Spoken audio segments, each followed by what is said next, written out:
I'm Iyare and this is Fantastic Realm. This week on the show we've got a very special episode of Captain America. Deadpool, as ever, is classic. We check out the latest in the Utopia crossover between the X-Men and the Avengers. And of course, the event you've all been waiting for, Blackest Night, is finally upon us.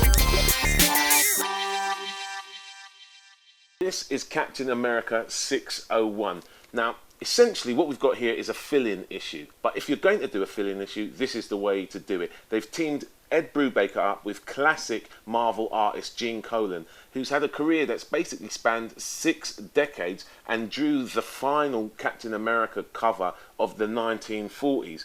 And whilst this doesn't kind of push the story of the current Captain America story forward at all, i.e. this whole Steve Rogers back from the dead thing, none of that is kind of mentioned in this issue. What you have got though is a flashback story to the Second World War told from Bucky's perspective. He's relating it to Nick Fury during the whole Civil War period. It's well worthy of your attention, this, even though it's out of the current continuity.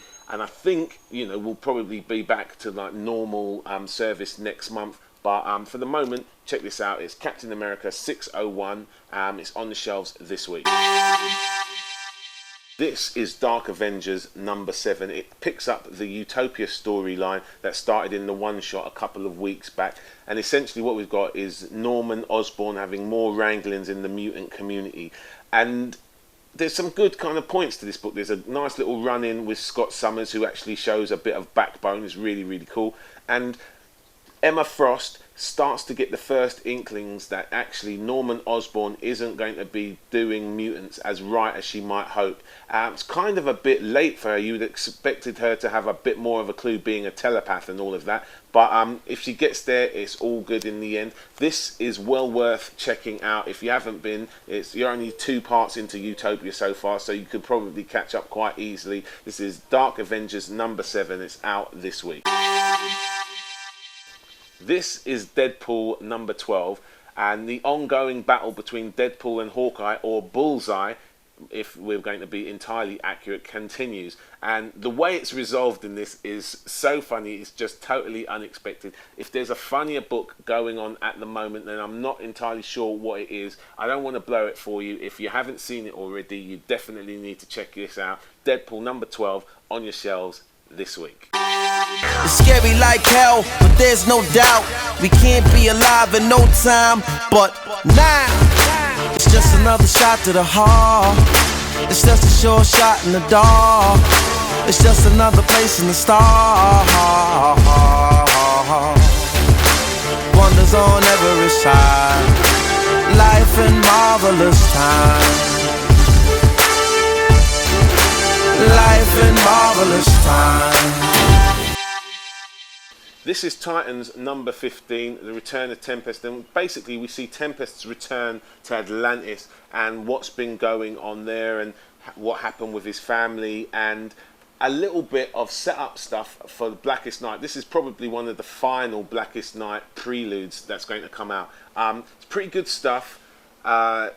Not necessarily humongously essential, and you'll kind of see follow-on stuff though from this in Blackest Night. So you'll probably want to check this out if you really want to get the most out of Blackest Night, which is likely to be one of the big kind of comic events of this year. So if you want to kind of be fully up to date with what's going to happen with that, then you'll probably need this. This is Titans number 15, Return of Tempest. It's out this week. Blackest Night is almost upon us, and if you're going to get the most out of that, you are definitely going to need this. This is Tale of the Corps number 1. It's part 1 of a 3-part series, and essentially what this does is gives us a little bit of background information and lets us spend a little bit more time with all of the different factions that are going to be participating in the War of Light. So we spend a little bit of time with the Blue Lanterns and some time with the Sinestro Corps. We actually get to check out and find out a little bit about the Indigo tribe, and there's a tiny bit of the Green Lanterns in here as well. If you're going to get the most out of Blackest Night, you're going to want to kind of have this to kind of accompany it. So try and grab a copy if you can. This is Tales of the Corps issue 1, and it's on shelves this week. At last, after what seems to be an eon of preludes, we finally reached Blackest Night. This is issue number 1 of the book that's been promised to us for months. And was it worth the wait? In a word, yes.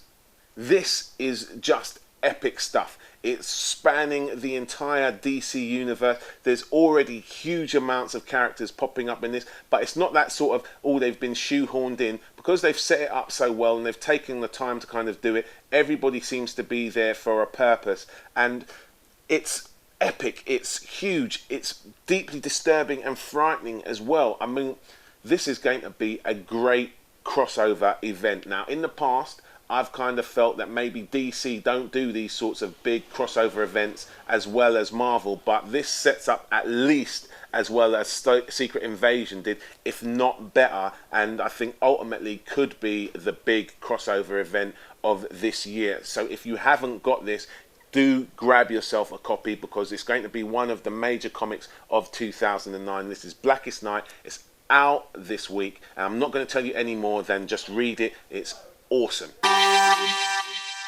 That's pretty much all we've got time for this week at Fantastic Realm. Make sure you keep sending us your comments and your questions. Keep rating us, and for God's sake, if you're feeling the show, let somebody know. We'll catch you up next week. You can buy any of the books we reviewed at fantasticrealm.co.uk, and don't forget to quote the code FAN1 to get yourself a 10% discount. You can also check us out at our eBay store and see more videos, or join our online communities at Facebook, MySpace and YouTube. We've now launched the Fantastic Realm video podcast on iTunes, so feel free to add a comment about this video below, and don't forget you can drop by the store to check out what we've got in stock.